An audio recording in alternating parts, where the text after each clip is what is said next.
여러분 안녕하세요. 미슐랭 가이드 정쌤입니다. 오늘 또 이렇게 7월 달에 여러분 또 만나게 돼서 반갑고요. 오늘 좀 옷을 시원한 옷으로 좀 갈아입어 봤습니다.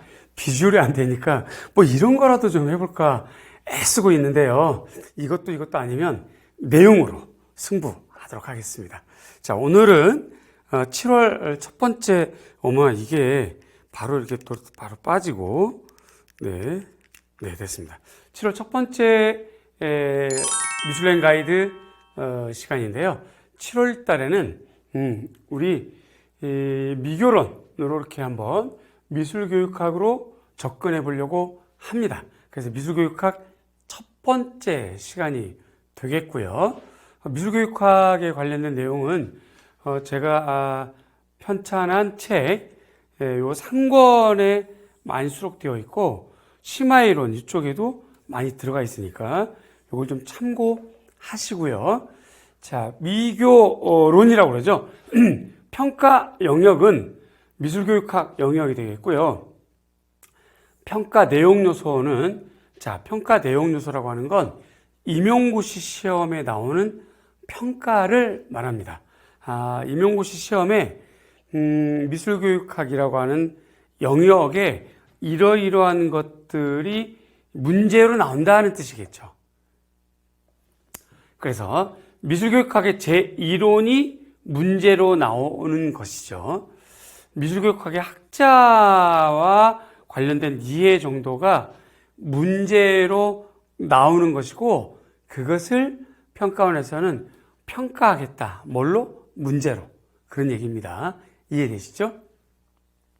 시대적 변화와 미술교육의 관계를 평가하겠다. 뭘로?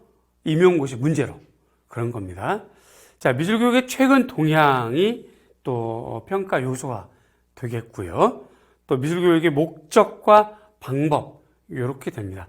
따라서 여러분들은 임용고시 준비를 할 때 미술교육학에서는 미술교육의 목적과 방법, 학자가 되었던지 아니면 시대적 변화가 되었던지 미술교육의 목적과 방법을 우선 공부하셔야 됩니다. 두 번째, 미술교육의 최근 동향. 요 최근이라고 하는 것이 사실은 18세기부터 현재 2000년 후반대까지 이렇게 쭉 여러분들 보셔야 되겠고요. 또 시대적 변화와 미술교육 관계. 이건 역시 시대적 변화는 조금 전에 말씀드린 것처럼 당시대의 변화 요인, 그래서 사회가 요구하는 미술교육의 목적, 거기에 따르는 방법, 이렇게 되겠죠. 이런 것들에 대한 관계를 공부하셔야 되고요. 거기에 따른 구체적인 학자들의 주장점, 이론, 용어, 이런 것들을 공부하셔야 된다. 이런 말씀입니다. 이런 것들을 평가원에서 평가 내용 요소로 설정을 했고요. 이걸 기준으로 문제를 만드는 거죠.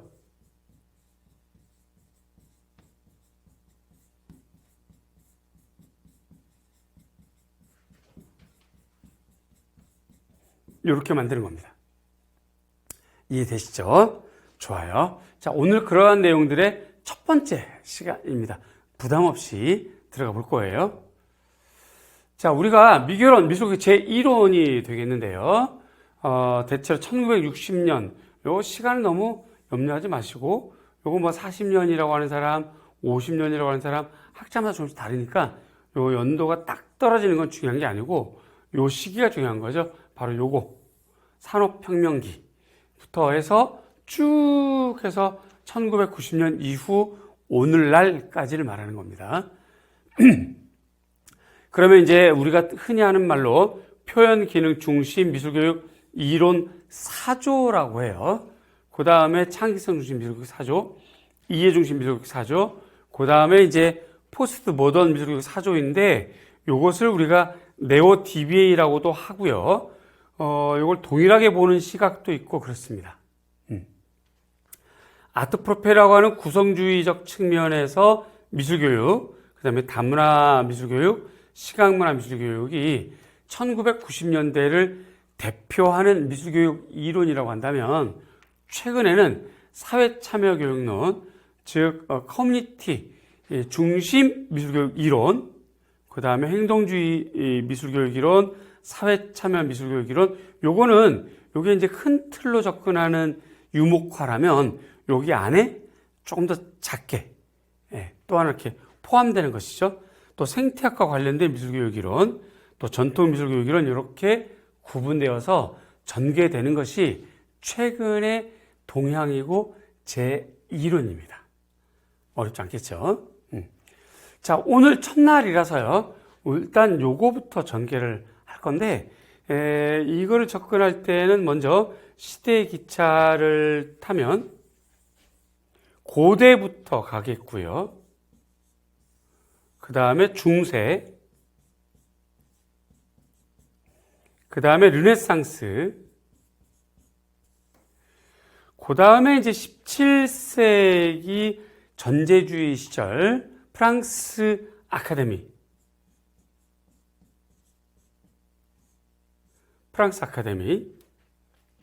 그 다음에 이제 18세기가 바로 이제 산업혁명기가 되겠고, 여기에 따르는 여러 가지 유형이 있죠. 아뜨리에 교육.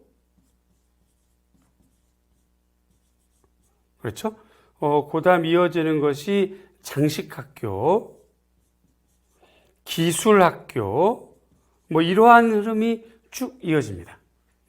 그리고 이제 19세기로 이어지면 이것에 대한 더 발전, 이렇게 되는 것이 표현기능 중심 미술교육의 흐름이 되겠고요. 이 전체를 표현기능 중심 미술교육의 중심 방법이라고 보시면 되겠습니다. 그러니까 표현기능 중심 미술교육 이론의 중심 방법이 공통적으로 사용되었던 시대들이 되겠고요. 그 다음에 창의성 중심은 1896년에 시작한 듀이 이론과 함께 또 1920년대 출발한 재건주의, 여기가 이제 진보주의, 크게 두 가지 사상이 기초로 되어서 이 시절에 아동 중심,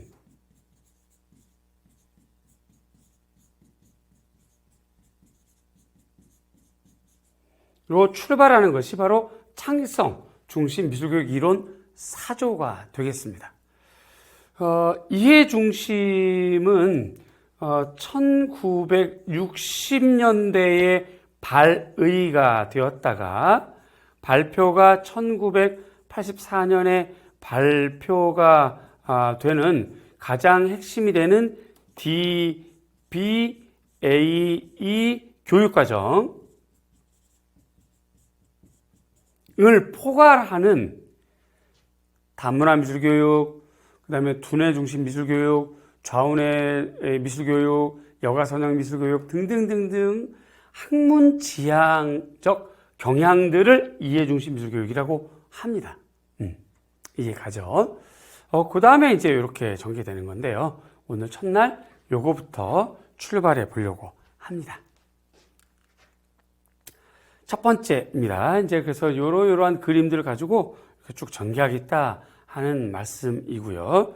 그래서 이제 아카데미 교육, 미국 공교육, 표현기능 중심, 창의성 중심, 재건주의, 이해 중심 이렇게 쭉 점점점점 나가겠다. 그 말씀 제가 조금 전에 말씀드렸고요. 자, 먼저 표현기능 중심 미술교육입니다. 산업혁명이가 우선 핵심이 되겠고요.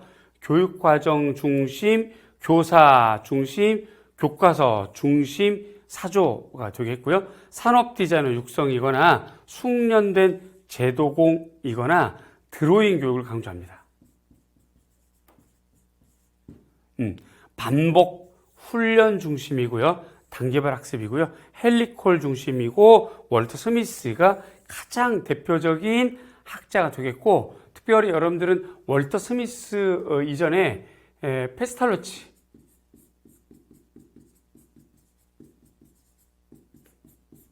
페스탈로치와 관련된 드로잉 안내서.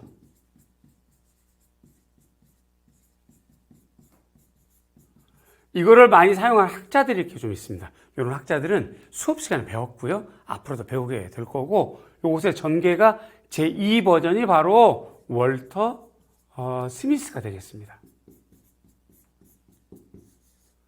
요 흐름이 가장 중요한 학자들이고요. 표현 기능에서는 요 사람들 우선 출제가 될 것입니다. 네, 이해되죠?